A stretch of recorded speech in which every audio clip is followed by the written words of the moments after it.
This is Eat This, Drink That, a program about food, drink, and quality of life. What could be more important about quality of life than your health? Let's ask a question of Charles Ramsey, a specialist on water quality, right, Charles?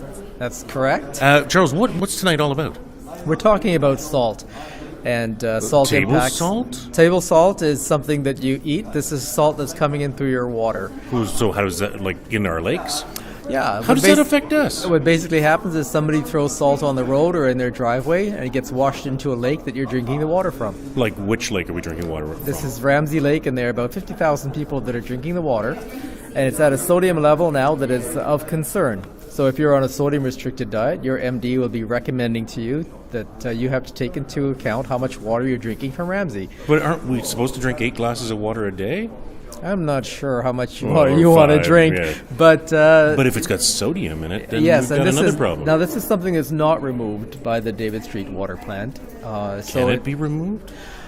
That's not how the reverse osmosis system works. So technically, the reverse osmosis actually adds its own little bit of sodium to the water, so you're getting a little bit of a boost. Yeah, so it would be preferable if this sodium level were reduced, and that's what this session tonight is about. The symposium is about trying to get some ideas and get the city to take notice that this is a growing issue.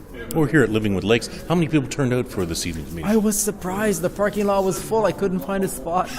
There was over 50. 50 people. So people are concerned. They had to get some more chairs in here. There were 2 or 3 counselors. So fantastic. there was, Well, thank you for an overview, Charles. You're welcome. Let's see who else is here. On the panel, it was John Gunn, also from here at Laurentian, Living with Lakes, and Anoop Naik, who's the city's water quality expert, I think. I'm not sure his exact titles. Well, let's go and chat with a few more people. Thank you, Charles. Graham Spires, what are we here tonight for? It's a good question. Oh, great. Yeah, good question. I really don't know. I came out of curiosity. Out of curiosity because? Because rather interested in the impacts of putting salt all over a landscape on a water body. Well, haven't we been putting lime on our water, on our landscape all over Sudbury too? There is a difference. There is a difference. What kind of difference are we getting? One issue is when you're putting lime on a watershed, you're doing it to treat the soil, to adjust pH. And the calcium tends to stay in the system, whereas sodium, being chemically quite different, moves. It's got mobility, and it moves to the lowest level, which is our lakes. It goes into the lakes, which are essentially the sewer of the landscape. And but this sewer is one that we drink. We get drinking water from. This particular one is, yes. Now, we've been putting salt on our roads for quite a long time. I mean, this is what the issue is, right? We've got salt on roads, and it's entering our water bodies. Yes. And we drink it. And we drink it, and it has an effect. Okay. Well, let's go talk to somebody else and see what the effects are. You're here today, and who are you? My name is Norm Eady. I'm a developer. I own 5 waterfront properties in the Greater Sudbury. Here on Ramsey Lake. 2 on Ramsey, and 1 in Skeed, and St. Charles Lake as well, out in thing. But I'm also a developer. Yes. And I also I was born in Kirkland Lake, so I know what it does when you empty a lake and you pollute it. So I've been on the Watershed for years, and Skeed, I've been out there for 40 years on our own association. So it's a good full start. It's about salt, getting salt off. Well, so you use the word pollution. Is salt a pollutant? For sure it is, yeah. What does it do to the water body? Well, it does a lot of things. To us as humans, and also to our clothes and our cars. We have all experienced cars, what it does to our cars. Yeah, go get a car wash with salt water, you're going to be in trouble. Yeah, or just even our vehicles if you get an older one. But, I mean, it doesn't go away. The thing is, it settles to the bottom, and there was good presentations there tonight about what's happening on the bottom of some of the lakes. It accumulates, and it just acts as a mat, basically, on the bottom. So if you don't stop it from the source, then it either turns into a liquid form, water flows to the bottom denominator, and that's where it settles out. So what kind of impact does that have on the aquatic environment? Very good by Dr. Gunn in there tonight. Basically, it starts off with the things that filter out the things, which is the freshwater mussel. Yes. And there was some small insect and basically the salt kills them off first. So they're the ones that actually help to clean. We don't think about the mussels, but we've all seen the clams and the mussels on the bottoms of lakes. Yes. And that kills them off first, and then that's what starts. So it was a good presentation tonight. Well, thank you for turning out. You're a concerned citizen. I am, and I'm a member of the Greater Watershed Alliance. Have been for quite a few years. So. Well, pleasure talking to you. Nice talking to you. John Lindsay, you're here for what reason? Well, it's the Greater Sudbury Watershed Alliance. A special You're a member? meeting. Yes, board member, the Yes. Greater Sudbury I actually Watershed knew that, Alliance, but of course. And the purpose of tonight's meeting, of course, was to examine the salt issue. What salt issue? Yeah, that's a lot of people don't really realize there's an issue. You know, they think of salt. Okay, salt on my chips. What's the problem, right? Right. It's salt in water that happens to be the problem. Okay. So what we're looking at tonight is the fact that Lake Ramsey has reached the level of 55 milligrams per liter of sodium. The provincial level for those on salt-restricted diets is 20. So we're this now is a at problem. 55. So that's sort of a problem. Now, for aquatic life, the limit at which it becomes a problem is around 120 milligrams per liter. We're already at 100. Right. So, you know, we're And it's taken how long to get there? yeah, so it's taken since we began to take measurements back in 1990. For measurements like for salt. removing ice from our roads. Yeah. Well, that's basically it's not only the ice from the roads, it's the ice from parking lots, individuals who are using it on their own sidewalks. And, Yes. You know, and of course we do that because of liability issues. Right. You slip and fall. Yes. You're going to run off to your nearest lawyer, and that could be a problem. So therefore, if you're a business, you're not going to spare how much salt you're going to put You're down gonna put a lot on. on your parking lot for sure, Yes. right? Yes. Because that means your insurance claims go up and all that sort of thing. And of course, municipalities doesn't want the same thing to happen because they want to make sure the roads are bare. As a matter of fact, they're provincially mandated in Sudbury. To do certain things. Yeah, to certain roads have to be bare. Right. So therefore, we use the salt. So Well, we're going to have to talk about alternates, aren't yeah, we? so it's a quandary, and the alternates don't seem to be No. there. Beet juice, No, isn't no. that one of them? Well, of course, if you use beet juice, that means that goes into the lake. That increases the growth of perhaps blue-green Something else, algae, yes. milfoil. Yes. So therefore, you're caught between rock salt and a hard place. Right. John, I'm going to catch up with John Gunn before he leaves. Good as well. idea. Dr. Richard Denton, what are you doing here this evening? I'm chair of the Greater Sudbury Watershed Alliance, and we are concerned about the increasing salt concentration in our drinking water from Lake Ramsey. Well, what kind of effects does it have? You're a medical doctor. What does this do to humans? I mean, some people have talked about the aquatic environment and the insects and animals that live in that, but what about us? It increases the risk of hypertension, and it is now an endemic condition. People have diabetes, and hypertension goes with that, and salt increases hypertension. So it is very much a health concern. What kind of mitigating things can we do? Well, we can stop using salt on the roads. Many other municipalities do not use salt and have not been faced with litigation problems. So we could simply be not using salt, or certainly using much less salt. In terms of the big parking lots, where the box stores are, where the casino is going to be, we could be removing all that snow out of the watershed area instead of letting it melt or simply piling it up at the end and letting it melt into the watershed. Over time. Over time. Yeah, because there's about a 1 month period where everything kind of melts, and then it has to migrate from there to here. So the soil must be contaminated as well, is it, in many cases? It is, but that's the problem here in Sudbury. We don't have a lot of soil. We don't. It runs off. Exactly. Yes. But even from the roadways with all the gravel that's underneath, and a lot of places do have a lot of landscaping material around the edges. It must take a bit of time. And are we seeing the implications of last year's salt now or next year? Does it take that long to get there? Do we know how long it takes to migrate? It does migrate, and it is increasing. So what we have seen over the years is increasing levels of both sodium and chloride, the components of salt. The health unit is concerned when it goes over 20 milligrams per liter. We are now at 55 at Lake Ramsey, and when it gets to 200, the water actually tastes salty. With the chlorides, we are concerned because it's now around 100, and it becomes more critical at greater than 120. And chlorine is deadly, isn't it? Yes. So we're not being very smart about this. Correct, and it's our drinking water. You know, if you go to another municipality, like in Vancouver, They have high fences around their The watershed, their way wa- up in their- the, yes. Exactly. So, we've got Wanapitei is nice clean water. We could be taking our water from Wanapitei, but that would be a very big cost. But we could start to migrate more towards that, couldn't we? We Correct. could do 1% more from Wanapitei every year for the next 50 years. Correct. And we'd get there eventually. Exactly. Well, Yes. a number of options for us, but I guess all of them cost money. Some of them don't. I mean, using less salt actually would save a bit of money. It would save several things, wouldn't it? Exactly. Even the trucks and the operators that it takes to put it down. Yeah, well, you still need to put the sand down. Yes, so that we'd have more sand, less salt? Correct. Is that the idea? Correct. Okay. Or maybe people's expectations a little too high in terms of bare roads. I think that is also something. But again, if we were using less salt, our cars would last a lot longer. And also the lakes themselves.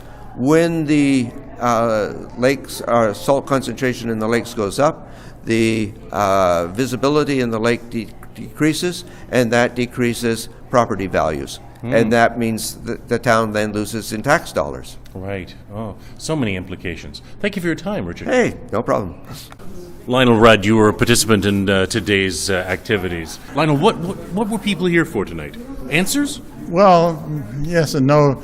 I think we have to get an understanding of what is going on.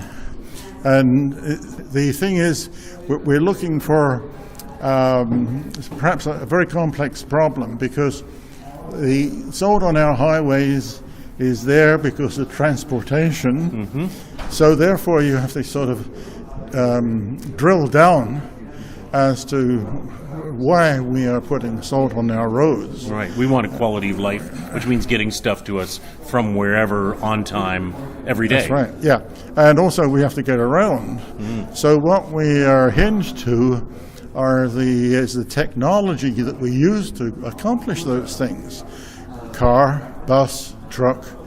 Okay, now there are other ways if you harken back. Like rail doesn't use salt, No, does it? that's right. Rail doesn't use salt, but we, about 40 odd years ago, maybe longer ago than that, they pulled up all the rail lines. Right. And then they built 4-lane highways. Right. But then in the same period, our population went from about 7 million in Ontario in 1970 Yes. to around about 14 million. Yes. But we've also have concentrations of population as well. So it hinges also on vehicular communication. How do we get around? How do we get to the cottage? How do we go skiing? How do we get mine materials from the source to the refinery? Yeah, exactly. Now, at one time, it was all rail.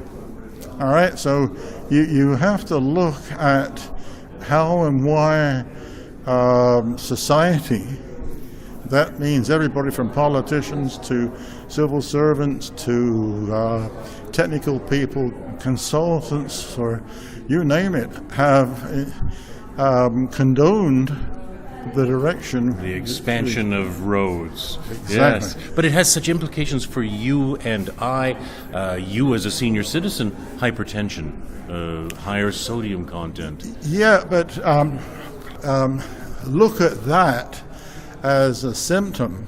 Right. That we're not just simply poisoning ourselves with salt in the water.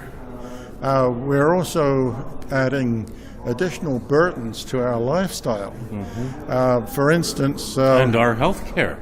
And our health care. And our pets drink this water too. Oh, yeah. You've got to say, well, what happens downstream? For instance, we pollute Ramsey Lake, and we say, okay, the water runs out. Not very much. Some of it is sublimation from the ice, and some of it is evaporation, which adds to the concentration. Of the yes.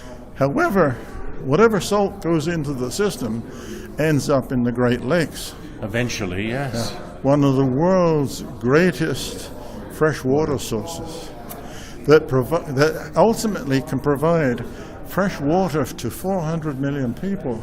Yes. What are we doing to our freshwater sources? Well, it's our sewers, isn't it? I mean, the solution to pollution is dilution, so let's put it in some water and it disappears. And then it goes into the oceans, Yes, where our food sources are. where some of our food. Lionel Rudd, some big picture things to think about. Well, yeah, and you know, you have to, it's like trying to unring a bell. Once it's rung. We're here where we are right now. Yes. Lisa, you were a participant in tonight's discussion, weren't you? Yes, a lot of talk. A lot of talk, but what about action? Yes, exactly. Well, I suggested that people put down, or I suggested that all of this, everything that's been said should be put down in point form and looked at and so on. And sent to our councillors and to other people? Well, yes. There were councillors here today, weren't Yes, there was Vagnini and there was McIntosh.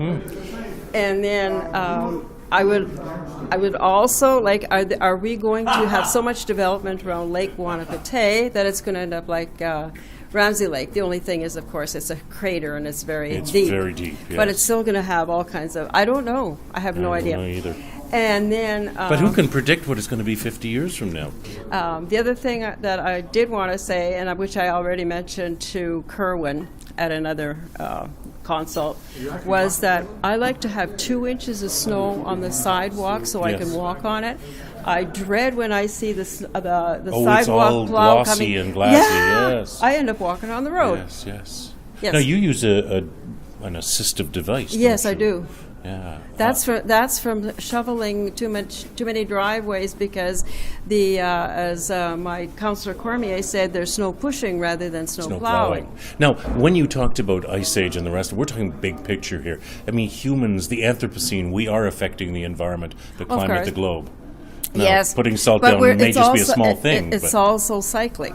Yes. And I remember 2 or 3 years ago when I looked on the Nassau site, I saw that every place on the globe got warmer except Ontario. Ontario actually got cooler all the way down to the Great Lakes. Can you tell us who you are and what you're doing here this evening? Oh, my name is John Gall, and I'm here because anything that has to do with the water I drink, I'm interested in. Yeah, we're supposed to drink 8 glasses a day, aren't we? Right, 8 glasses with 3 times as much salt. 3 times too much. How come? Right. Well, because of all the things I talked about tonight. Yes. Well, we do spread it pretty thickly, don't we? We do. Now, this is an implication that's actually started some time back, maybe in the 20s or the 10s. I'm not sure when. When did we first start putting salt down on our roads? You know what? I'm not sure, but I know that as a kid, there was. You don't remember it? I remember salt in Hamilton. I remember sand more than salt. Well, they use both, but Yes. I think what it is that if you looked at the amount of asphalt space Today, per capita, yes, there's a lot more. We didn't have mega malls when I was a kid. It was just before. When I became a teenager, that happened. But when I was a kid, you tended to have individual stores. You had downtowns. Not everybody had a car, No. and when they did have a car, they only had one. yes. I think, I'm in Sudbury here. The population has basically been stable since I lived here, but we're still expanding our roads. I have to ask myself, why is that? True, you're right. The driveways when I was a kid they were 1 car wide. Right. Now there are 3 cars wide. We're standing here at Livingwood Lakes, and I can see this this parking lot's very different. Yes. Well, thank you for your time. Thank you. John Gunn, you're a water specialist. What kind of background do you have? I'm mostly a fisheries biologist, but You've got some water background. right? I've been a fisher in water. fish and water for a very long time. Well, we're changing the salinity of this lake and other lakes all across anywhere there's a roadway. How's that affecting the fish population and the food that they rely on as well? Not so much direct at all on fish, but indirectly by way of the loss of sensitive organisms. I think probably it would be organisms that we count on to keep algae at bay in lakes, like clams and daphnia, that are first affected, and they, of course, precipitate effects throughout the community. Daphnia pulex is a water flea, isn't it? It's a water flea, but Yes. we often think of it as the lawnmower of lakes because it eats algae. So just a minute. If we change the salinity of a lake, we might have more algal blooms? Yes, And is it a might or will? probably will. Oh, now that's a problem. Because we can't play in that water, we can't drink that water if it's got an algal bloom, right? There's some toxins that are released. Well, not all algae cause not all. toxins, but algae, Blue-green. people tend to like clear blue water. That doesn't smell. It doesn't smell. And things like clams and Daphnia work very hard to keep algae at bay in lakes. And they themselves are particularly sensitive to high levels of salt. So you might find one of the early effects of salting of water would be more nuisance algae blooms. So Daphnia is the canary of the... When we've done studies, are we seeing declining populations here in this lake and others? In Sudbury, we've seen the early signs of reproductive failure in Daphnia, in particularly sensitive lakes along the highway, for instance. So I would say we're at early stages, but if you look at the graphs, salt is just increasing decade after decade. So are you a member of this board, this organization here that is looking at the lakes, or are you a subject matter expert that's been brought in? Subject matter, but I sit on the Watershed Advisory Panel for the city.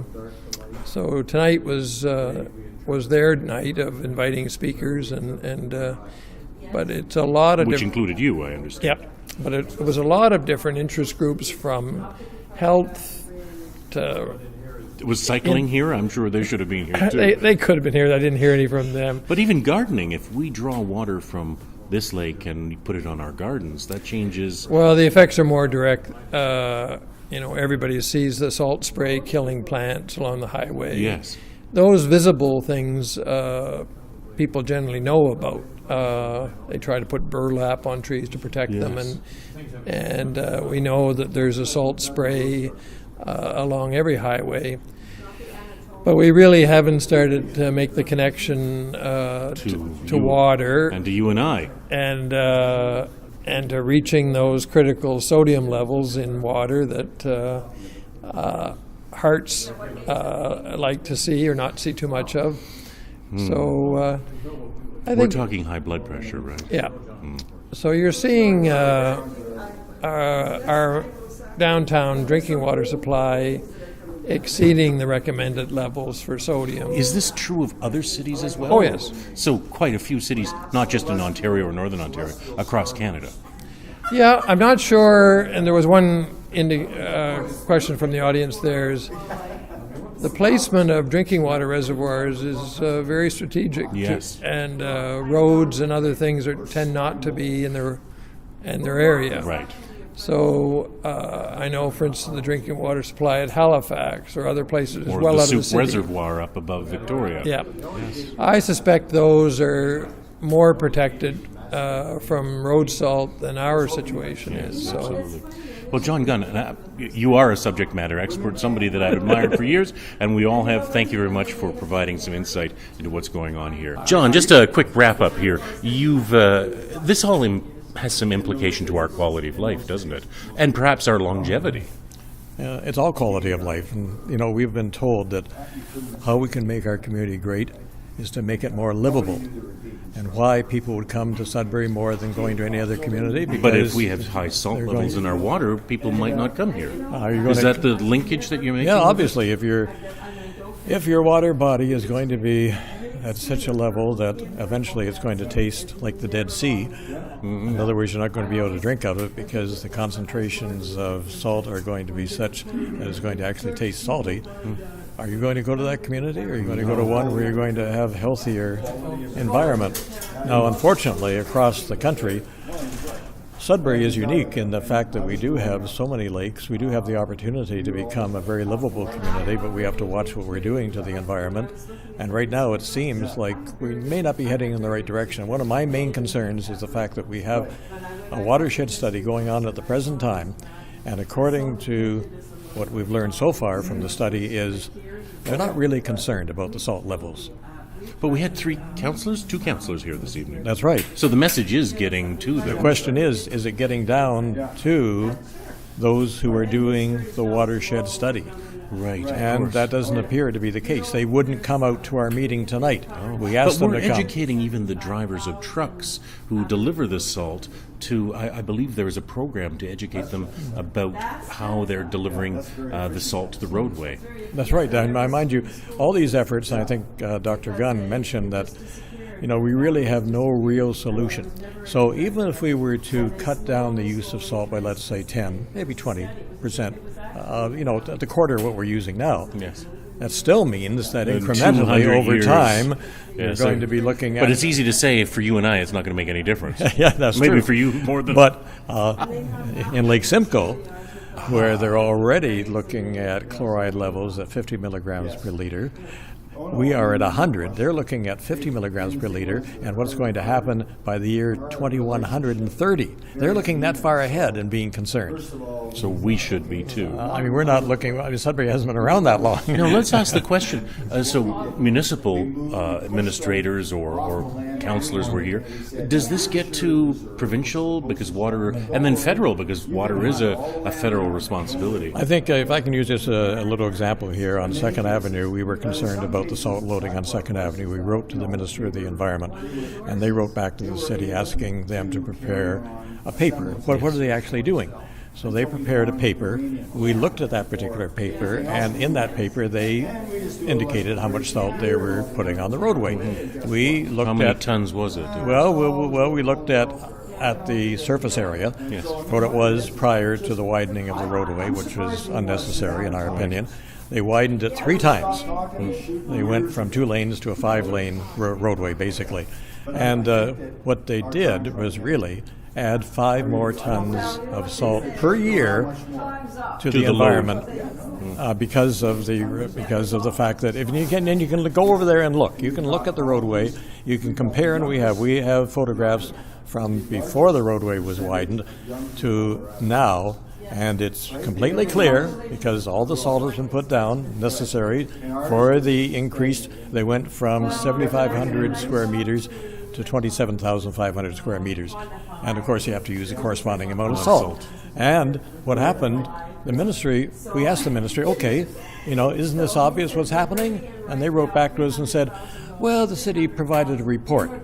And they were satisfied because they got a report, but they never obviously read the report. But John, we're talking about a country that stretches from the East Coast Atlantic side to the West Coast Pacific side, and all the way up to the Arctic, beyond the Arctic watershed. We're talking about roads across Canada everywhere that have how many tons of salt put on them it's a lot of salt. It really depends on, maybe we have to change our lifestyle, because I lived in Timmins for a number of years. Yes.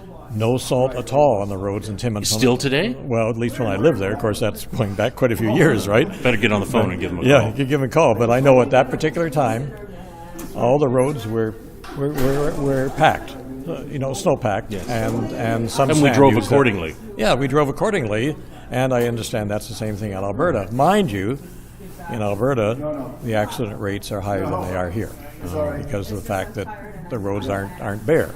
But we've moved towards winter tires in Quebec as a mandatory thing. Maybe Ontario should here mandatory winter tires or studs. I think that here in the north it would be obvious that winter tires and studs, and of course less application, more keeping the roadways clear by plowing them, using the sand or some other substance. But in terms of quality of life, all of us want to get where we're going every day without any impingement on our. It doesn't matter whether it snows or rains or sunny.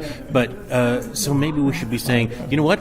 There's a snowstorm. I'm not going to go driving. Maybe tomorrow they're going to be cleaning it up. Maybe I should go the next day. Well, those of us who don't have to go out all the time, that's what we do.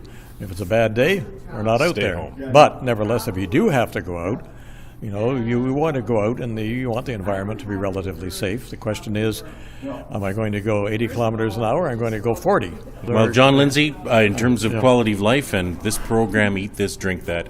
Well, on behalf of Eat This, Drink That, a program by Hugh Cruzel on CKLU 96.7, and you can listen along on the internet at cklu.ca. This Thursday, every Thursday at 6 o'clock, we thank you and all the participants in tonight's discussion about salt on our roadways and the implication to the aquatic environment and also our health.